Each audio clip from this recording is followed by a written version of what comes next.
కుష్టు వ్యాధుడు ఊర్లోకి వస్తే రాళ్ళతో కొట్టి చంపుతారు అందరూ. ఏసై వేడి చేతులు పట్టుకున్నాడు. నాకు ఇష్టమే లేపో, శుద్ధిలో మనొచ్చు అయిపోతాడాడు. మాటతో కాదు, స్పర్శతో. అంటే నువ్వు బాగుపడటమే కాదు నాన్న, నిన్ను ముట్టుకోవడం నాకు ఇష్టమే.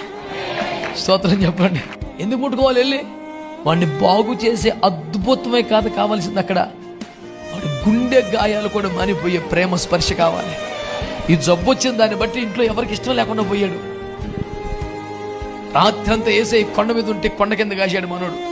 ఏసు కొండ దిగ్గాను, అయ్యా ఈ జబ్బులను ఎవరికి ఇష్టం లేకుండా పోయాను, నీకు ఇష్టమైతే అనగానే చేతులు పట్టుకున్నాడు. పోయి నిన్నెంతమంది అసహించుకుని నాకు ఇష్టమేనన్నా. ఏసయ్య మాటతోనే ఈ స్వస్థత వస్తుంది. నీ హృదయ గాయాలను కూడా మాల్పగలిగిన ఒకే ఒక్క ప్రేమ స్పర్శ మన ప్రభువైన యేసయ్య గాయపడిన హస్తానికి ఉంది.